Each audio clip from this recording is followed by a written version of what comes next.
Madam, আমি কিছু জানি না। ম্যাডাম, আমি কিছু জানি না। জানিস না?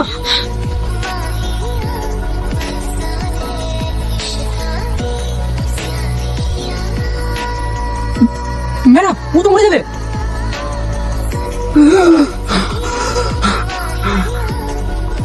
একে তাড়াতাড়ি সুস্থ কর, যেভাবে হোক ওর মুখ থেকে কথা বার করবি। আর হ্যাঁ, বলাকে খুঁজে পেয়েছো? না ম্যাডাম, ও বাড়িতে নেই, মনে হয় কোথাও পালিয়েছে। কি পালিয়ে গেছে? মঙ্গল গ্রহে তো আর যায়নি, পৃথিবীতেই আছে। যেভাবেই হোক ওকে তাড়াতাড়ি খুঁজে বার করো। Okay madam.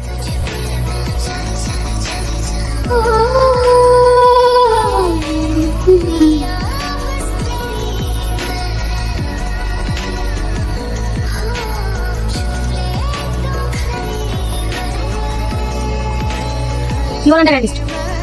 আমি আবার কি বলতে না ম্যাডাম? তুমি আমার মন্ত্রী করেছো, তাই তোমাকে যাবতীয় আমার মনে কারাগারে বন্দি করে দিলাম। তাই নাকি?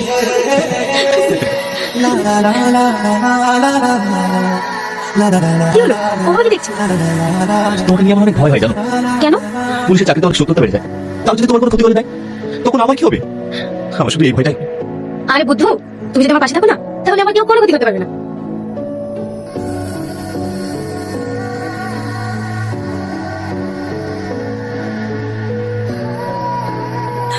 ম্যাডাম, হ্যাঁ বলো। ম্যাডাম, ইলিয়াসের খবর পাওয়া গিয়েছে। হ্যাঁ, কোথায়? তাড়াতাড়ি চলো। ম্যাডাম, এই লোকটি লাস্টে প্রথম দেখেছে। ম্যাডাম, এই লোককে লাস্টে প্রথম দেখেছি। আপনি কি দেখেছেন ম্যাডামকে বলেন?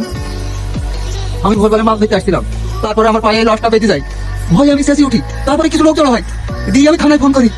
ম্যাডাম, লাশটা দেখে যা বুঝলাম, যে বা যারা একে মেরেছে অনেক কষ্ট দিয়ে মেরেছে। বডিতে কম করে হলো 20 থেকে 25টা ক্ষত আছে।